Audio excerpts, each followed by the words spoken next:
15.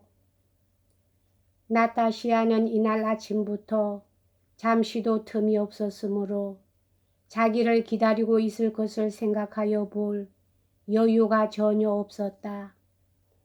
촉촉하게 젖은 싸늘한 바깥 바람을 쐬고 흔들리는 마차의 비좁음과 어둠 속에 잠겨 그녀는 비로소 무도회의 휘황한 홀에서 자기를 기다리고 있을 것들, 음악, 꽃, 춤, 황제, 온 배째로 부르거이 빛나는 젊은이들을 생생하게 상상할 수 있었다.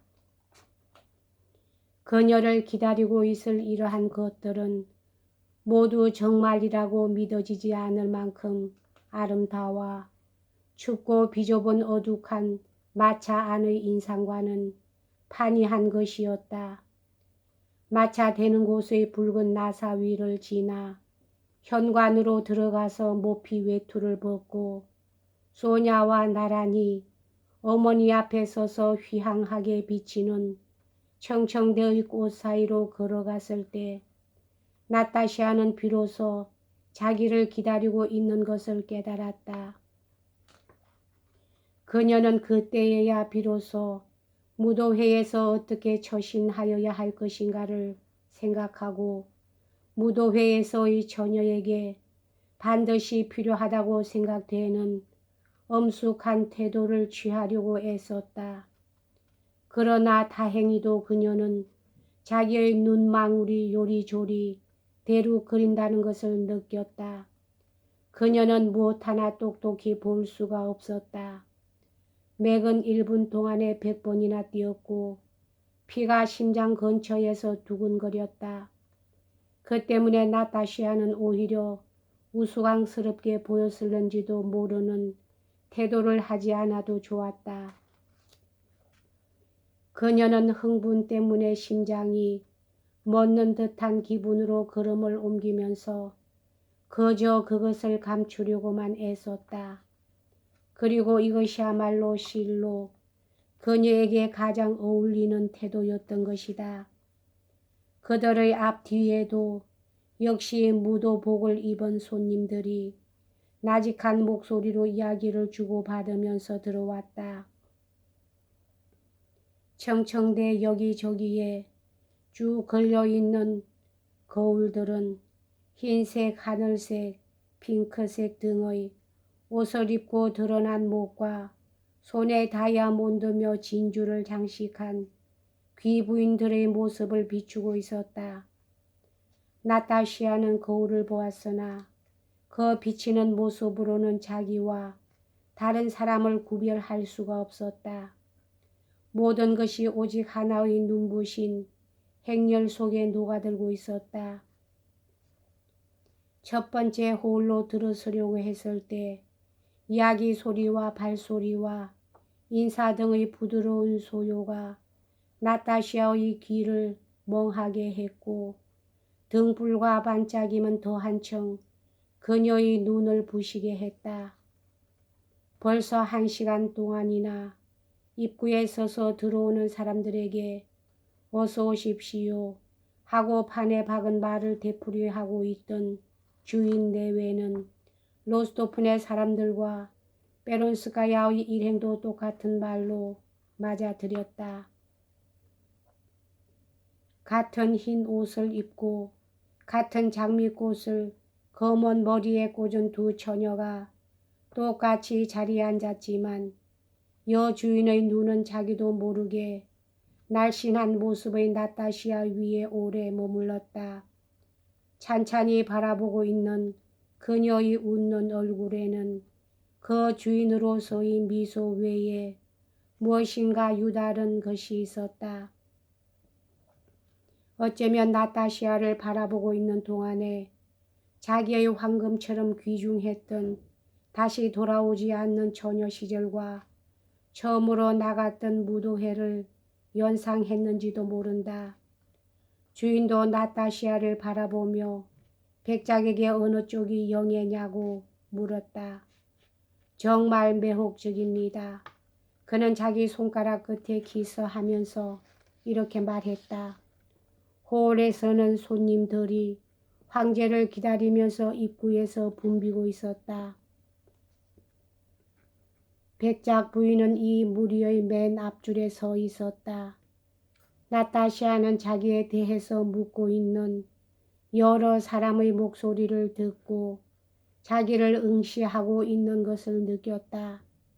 그녀는 자기에게 주의를 보내는 사람들은 말하자면 자기가 마음에 든 것이라고 생각했다. 그리고 이 관찰은 얼마간 그녀의 마음을 가라앉혔다. 우리와 같은 사람도 있는가 하면 우리들만 못한 사람도 있구나 하고 그녀는 생각했다. 베론스카야는 무도회에 나와 있는 가장 이름난 사람들을 백작 부인에게 가르쳐주고 있었다. 저기 저 사람이 네덜란드 공사예요. 보세요. 저 흰 머리를 가진 하고 베론스카야는 은빛의 숱이 많은 곱슬곱슬한 머리털을 한 몸집이 작은 한 백발 노인을 가리켰다. 그는 자기를 둘러싼 귀부인들을 무엇인가 우스운 말을 하여 웃기고 있었다. 그리고 바로 저희가 베체르부르크의 여왕 베조호바 백작 부인이에요. 그때 마침 거기에 들어온 엘렌을 가리키면서 그녀는 말했다. 정말 아름답잖아요. 마리아 안토노보나한테도 뒤지지 않습니다. 저기 좀 보세요. 저분의 뒤를 젊은이도 늙은이도 줄줄 따라다니고 있지 않습니까? 미인인데다가 총명한 분이어서 말씀이에요. 들리는 말로는 대공께서 저분에게 열중하고 계신 모양이에요. 그리고 저기 있는 두 여자분 말이에요. 별로 미인은 아닙니다만 그래도 주위를 둘러싸고 있는 사람들이 많은 것 같군요. 그녀는 이때 아주 못생긴 딸을 데리고 호를 질러가는 한 부인을 가리켰다. 저희는 100만 루블리의 재산이 딸린 신부감이랍니다. 하고 베론스카야가 말했다. 저걸 좀 보세요. 신랑감들의 수가 얼마나 많은지.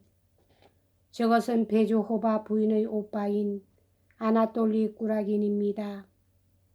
높이 고개를 쳐들고 귀부인들의 머리 너머로 어딘가를 바라보면서 유유히 그들의 옆을 지나가는 잘생긴 근위 기병을 가리키면서 베론스카야는 말했다. 정말 미남이에요. 그렇지 않아요. 저분을 저 부자 아가씨와 결혼시킨다는 얘기예요. 당신의 사촌 오빠인 두르베스코이도 역시 굉장히 열을 올리고 있는 모양이에요. 워낙 몇 백만이라는 재산이니까요. 저분은 유명한 프랑스 공사입니다. 백작 부인이 꼴랭구르를 가리키며 누구냐고 물은 것에 대해 그녀는 대답했다. 보세요. 마치 어느 나라의 임금님 같지 않아요. 그러면서도 무척 애교가 있는 분이에요. 역시 프랑스 사람들은 애교가 있어요. 사교에 있어서도 프랑스인처럼 애교가 있는 국민은 없어요. 아, 그분이 오셨군요. 뭐니 해도 역시 저 마리아 안토노보나가 누구보다도 가장 아름다워요. 그리고 얼마나 산뜻한 옷차림이에요. 정말 훌륭해요. 그리고 저 뚱뚱한 안경을 낀 사람은 사회 동포주의의 메이슨이에요. 하고 베론스카야는 베주호프를 가리켰다. 저 분을 부인과 나란히 세워 놓아보세요. 그야말로 허수아비예요. 비에르는 마치 붐비는 시장의 사람들 속을 뚫기라도 하듯이 비대한 몸을 흔들면서 군중을 밀어젖히고 무관심하고 선량한 태도로 좌우의 사람들에게 고개를 끄덕이면서 걸음을 옮기는 것이 분명 누군가를 찾고 있는 것 같았다.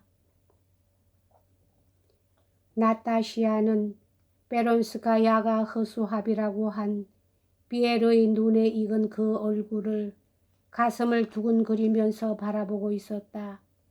그리고 피에르가 특히 자기를 찾고 있는 것임을 알았다. 그는 무도회에 나와 댄스를 할 상대자를 소개해 주겠노라고 나타샤에게 약속했었기 때문이다. 그러나 베주호프는 미처 그들의 옆까지 다 오지 못하고 훈장이며 수장을 단 키가 큰 사나이와 이야기를 나누면서 창가에 서 있는 하얀 군복 차림의 키가 그다지 크지 않은 미목이 수려한 가무잡잡한 사나이 옆에 발을 멈추었다. 나타시아는 그 흰 군복 차림의 키가 크지 않은 젊은이가 누구인지 곧 알아챘다. 그것은 볼콘스키였다. 그는 이전보다 훨씬 젊고 쾌활하고 한결 아름다워진 것처럼 나타시아의 눈에 비쳤다. 저기 또 한 사람 아는 분이 계시군요. 볼콘스키예요. 내 어머니 아시겠어요? 나타시아는 안드레이 공장을 가리키면서 이렇게 말했다. 기억하고 계시죠?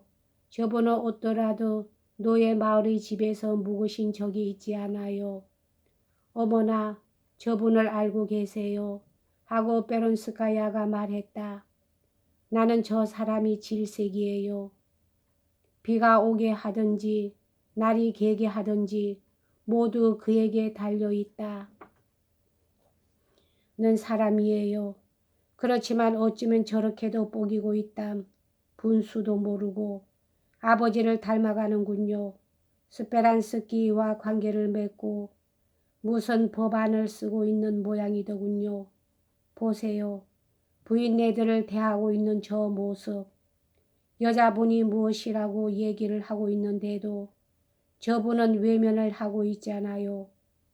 그녀는 볼콘스키를 가리키면서 이렇게 말했다.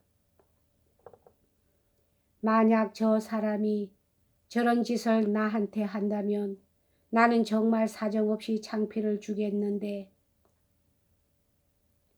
여기까지 하겠습니다.